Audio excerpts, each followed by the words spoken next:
Roger, we talked about this list here, and it's probably only going to continue as we get further into the political season. We mentioned where the banks are and all this. Why is tech getting so much attention? You know, Carl, I think it's very simple. We've been in a really long bull market, and we've been in a period of time for maybe 40 years where we've deregulated everything and given corporations almost total autonomy. And the tech guys have taken advantage of that incredibly successfully, right? I mean, investors have loved it. But at the same time, a lot of harm is being done to public health, to democracy, privacy, competition. And it's, you know, we have to have more balance in the economy. Consumers have got to benefit more from this economic cycle than they've been getting the last 10 years. And the tech guys, frankly, they're easy to dislike because their behavior is so obviously antisocial. And Casey, maybe they're just easy to diss because they're popular. I was looking at the stock prices and the appreciation in Amazon since inauguration. It's been around 59 points better than the S&P by my count. Almost exactly the same as Apple in that time period, which is not on this list of targets. Maybe it's just that Amazon's done pretty well. There's all that talk about the taxes that they don't pay. And so it's easy to beat up on them, but that won't necessarily hurt their performance stock-wise.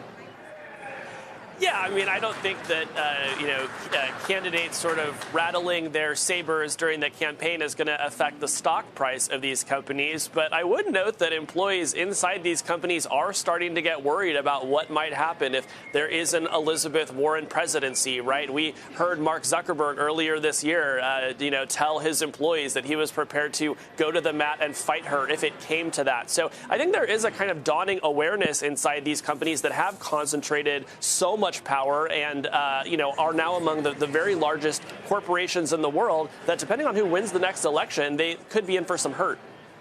Yeah, but Carl, I want to push back on that a little bit because at Google, the situation is literally the opposite of that. At Google, a company that was famous for years for treating its employees really well, there is an open revolt beginning, and the company is using an anti-labor union service company to try to prevent the employees from organizing in any way. And I don't think this is just about politicians. I think increasingly employees are showing concern about the direction the companies are taking, that things don't look as innocent as they did a few years ago. And from a political point of view, I'm with Casey. I don't think it's going to affect stock prices much, but I do think that there is a lot of unrest in Silicon Valley and a lot of people questioning the value system of the people running these companies. Roger, I'm glad you brought up Google because that was something that really jumped out at me on this list. You've got Amazon #1 in terms of company share of mentions, Facebook #2, so 12% and 11% respectively. Alphabet, 2%. It's way down on this list. And yet they are one of those companies we talk about in terms of big tech, the antitrust scrutiny, the privacy and data stuff, and then, as you just mentioned, everything that's going on with employees right now. Why do you think the disparity?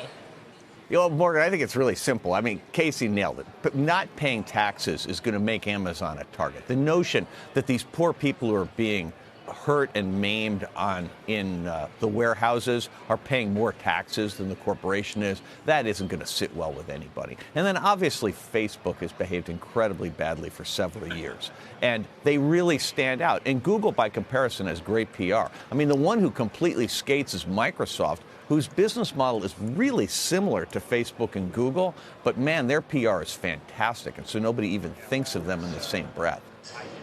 And, of course, Casey, we've got Uber and Lyft on the list, too, really speaking to the tug of war we're seeing where ride-sharing is concerned.